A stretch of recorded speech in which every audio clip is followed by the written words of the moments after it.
بسم اللہ الرحمن الرحیم۔ السلام علیکم، میں عثمان سعید بصرہ آج کے اپنے تجزیے کے ساتھ آپ کے ساتھ ہوں۔ آج ہم یہ تجزیہ کرنے جا رہے ہیں کہ کیا پاکستان کے اندر یا دنیا کے اندر جب سیاست کی جاتی ہے تو اس کے اندر بندوں کا اکٹھا کر لینا اس بات کی غمازی کرتا ہے یا اس کی وکالت کرتا ہے یا اس پہ دلالت کرتا ہے کہ آپ کا سٹینس جیت گیا ہے؟ تو کیا ہم پاکستان یا دنیا کے اندر بندوں کا اکٹھا کر دینا کسی بات کے اوپر اس بات کی کو سمجھ لیں کہ اس شخص کا بیانیہ جیت گیا ہے؟ آج ہم اس پہ تجزیہ کریں گے۔ ایک جو سیاسی ایک جو پاکستان کے اندر معاملہ شروع ہوا ہے، یہ صاحب جو نااہل ہوئے ہیں نواز شریف صاحب، اور یہاں پہ ان کو لے جا کر کے ایک ان کی پارٹی نے ان کی لاش کو، اس کے سیاسی تابوت کو سفر شروع کیا اسلام آباد سے لے کے پھر پنڈی، اور پنڈی وہ بھاگ گئے، اور وہاں سے جب بھاگے ہیں وہ بات بھی میں آپ کو کل والی ویڈیو میں بتاؤں گا کہ یہاں سے کیوں بھاگے ہیں، کس نے خواجہ سعد رفیق کو اتار کے کیا کہا ہے، اور یہ پنڈی سے بھاگ گئے ہیں۔ تو یہ جب بھاگتے بھاگتے اب چلے گئے ہیں، یہ پہلے ان کا ملین مارچ تھا، ملین مارچ جو ہے وہ مارچی میں تبدیل ہوا، مارچی پھر ریلی میں تبدیل ہوئی، ریلی جو ہے وہ پنڈی سے ایک لیلی بن گئی اور وہاں سے بھاگ گئی، اور پھر جا کے جیلم کے اندر چھوٹی سی جلسی کی، اس کے بعد چلے گئے گجرات میں چھوٹی سی جلسی کی، اور اب جا کے چھوٹی سی جلسی کی ہے گجرانوالہ کے اندر۔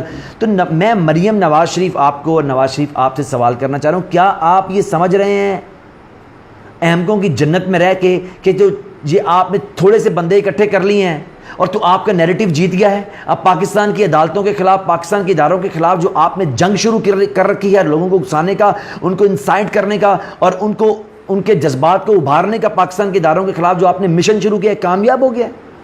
بالکل نہیں، بالکل بھی نہیں، کیونکہ آپ خود اعتراف کر رہے ہیں، ساری نون لیگ اعتراف کر رہی ہے، آپ کا اپنا ذاتی جو آپ کی پھپھو کا چینل ہے جیو وہ اعتراف کر رہا ہے کہ آپ کی جلسے میں جو گجرانوالہ میں آپ کہہ رہے ہیں بہت کامیاب ہوا ہے، وہ کہہ رہے ہیں 25,000 بندہ ہے اس کے اندر۔ تو اگر بندے اکٹھے کرنے سے آپ کا سٹینس جیت گیا ہے تو تمہارے 25,000 بندے اکٹھے کرنے کا سٹینس جیت گیا ہے، یا وہ جو کرتا ہے الطاف حسین لاکھوں بندے اس کا سٹینس صحیح ہے؟ نہ اس کا صحیح ہے۔ ہم تمہارے 25,000 کیسے مان لیں اگر اس کے لاکھوں بندے اکٹھے کرنے کا صحیح نہیں ہے؟ تمہارے 25,000 بندے اکٹھے ہونے سے ہم کہیں کہ عدلیہ ہار گئی ہے، اور وہ جو مشرف وہاں لاکھوں لوگ اکٹھے کرتا رہا مینار پاکستان کے اوپر، پاکستان کی ساری اسٹیٹ مشینری استعمال کر کے، اور کہتا تھا مجھے آپ جو ہے وہ میں کمانڈو صدر ماننے لیجیٹمیٹ کریں، کہ اس کا بیانیہ جیت گیا ہے؟ بالکل نہیں۔ تمہارے 25,000 لوگوں کا بیانیہ مانے، یا جو مولانا ڈیزل یہاں پہ ہزاروں بندے اکٹھے کرتا ہے، ہر شہر کے اندر بڑے بڑے جلسے کر رہا ہے، تعداد نظر اس کے لوگ ہوتے ہیں، اس کا بھی پھر مان لیں؟ جواب ہے بالکل نہیں۔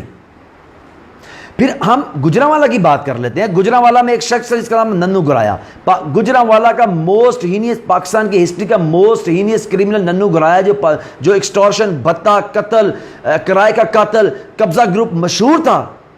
پھر وہ قانون کی گولی کے سامنے جب زمین بوس ہو گیا تو اس کی لاش کو گجرانوالہ کے اندر سرکاری وسائل کے اوپر پھیرایا گیا، جیسے آپ کے والد کو سرکاری وسائل کے اوپر پاکستان میں گھمایا جا رہا ہے، جیسے سرکاری وسائل پہ گجرانوالہ میں آپ کے والد نے جلسہ کیا نا، بالکل ایسے سرکاری وسائل سے ننو گرایا، اس کو بھی گجرانوالہ میں گھمایا گیا تھا۔ تمہارے کل کے جلسے سے 20 گنا زیادہ لوگ ننو گرائے کا تماشا دیکھنے نکلے تھے۔ سمجھ گئے اب آپ؟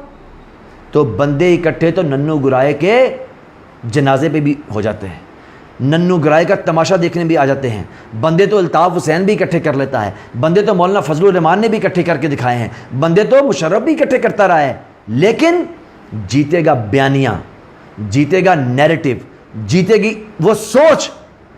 کیا آپ کی سوچ ٹھیک ہے؟ بالکل نہیں۔ آپ کی سوچ پاکستان کی اداروں کو رسوا کرنے کی، تضحیک کرنے کی، ان کو نیچا دکھانے کی ہے، اور انشاءاللہ آپ بھی ان سب کی طرح تاریخ کے کوڑے دان میں جائیں گے۔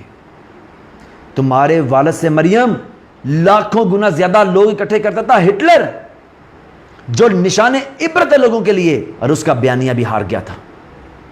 تمہارے والد سے کروڑوں زیادہ بندے میسلین نے اکٹھے کیے، اس کا نیریٹو بھی ہار گیا ہے۔ اور تمہارے والد سے زیادہ صعوبتیں کس نے اٹھائی تھی؟ نیلسن منڈیلا نے، وہ مر گیا لیکن اس کا نیریٹو جیتا ہوا ہے۔ تم سے زیادہ مصیبتیں کس نے اٹھائی تھی؟ قائد اعظم نے، وہ دنیا سے چلے گئے، ان کا نیریٹو جیتا ہوا ہے۔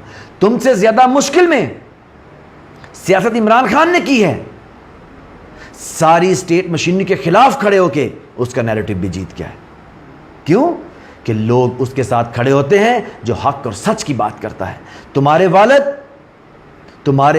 عدلیہ کو نیچا دکھانے اور ان سارے کرمنلز کی بات کر رہے ہیں کہ جن کو عدالتوں سے سزا ہو جائے اور وہ کہیں کہ ہم عدالتوں کے فیصلوں کو نہیں مانتے. تو میں یہ سوال کرتا ہوں نواز شریف, اگر تم ججز کے فیصلے کو نہیں مانتے تو وہ قاتل جو جیلوں میں بند ہیں, جن کو پھانسی چڑھا دیا گیا, وہ بھی ان کے فیصلوں کو نہیں مانتے تھے. ایک ریلی ان کے ساتھ بھی نکالو, ان ڈاکوؤں کے ساتھ بھی نکالو جو عدالتوں کے فیصلوں کو نہیں مانتے, ان اچکوں, جیب کتروں, 2 نمبروں, قبضہ مافیا کو, رینسم لینے والوں کے ساتھ جو جیلوں کے اندر بند ہیں, ہینیس کرائم کے اندر جو لوگ اندر بند ہیں, وہ بھی عدالتوں کے فیصلوں کو نہیں مانتے. تم بھی عدالتوں کے فیصلوں کو نہیں مانتے. تم سب ایک ہو. ان کو بھی لے آؤ اپنی ریلیوں کے اندر, ان کو بھی نکالو اپنے ساتھ. تو میں آپ سب سے آخر میں ایک بات کرنا چاہ رہا ہوں, یہ یاد رکھیے گا, پاکستان ہو یا پوری دنیا ہو, جیتتا انسانوں کا نظریہ ہے, ان کا نیریٹو جیتتا ہے. بندے اکٹھے تو مداری بڑی کر لیتے ہیں. یہاں بھی آپ سانپ اور نیولے کی مداری لگا دیں, یہاں 2000-3000 بندہ اکٹھا ہو جائے گا. تو اس کا مطلب یہ تو نہیں ہے کہ اس بندے کی بات صحیح ہے. میرے بھائیوں, پاکستان کے اندر بندے اکٹھے کر لینا کوئی آرٹ نہیں ہے. بات تو پھر ہے کہ پاکستان اوور ویلمنگلی آپ کے ساتھ کھڑا ہو. 20 کروڑ لوگوں کا ریفرینڈم میں تمہارے باپ کے ساتھ مریم نکلے ہیں 25,000 لوگ. رزلٹ تمہارے سامنے ہے. نواز شریف 25,000 لوگ تمہارے ساتھ, تمہارے کرائم کے ساتھ کھڑے ہیں. 25,000 لوگ 20 کروڑ کی آبادی میں سے. تمہاری پارٹی کے 99% لوگ تمہارے ساتھ نہیں کھڑے, یہ نثار نے بھی کہہ دیا ہے. تمہارے گھر کے اندر سے تمہاری فیملی تمہارے ساتھ نہیں کھڑی, نہ شہباز شریف نہ حمزہ, کیونکہ تمہارا نیریٹو غلط ہے. انشاءاللہ پاکستان کے اندر نئی روشن صبح طلوع ہوگی اور حق اور سچ کا نیریٹو جیتے گا. نواز شریف, تم ہٹلر کی طرح, تم الطاف حسین کی طرح, تم مولانا فضل الرحمان کی طرح, تم مشرف کی طرح, تم میسولینی کی طرح تاریخ کے کوڑے دان میں جاؤ گے, اور تمہارا انجام بھی انہی کرمنلز کی طرح ہوگا جو جیلوں کے اندر رہ کے کہتے رہتے ہیں کہ ہم عدالتوں کے فیصلوں کو نہیں مانتے. نیب تمہارا انتظار کر رہا ہے اور جیل تمہارا مقدر ہے. بہت شکریہ.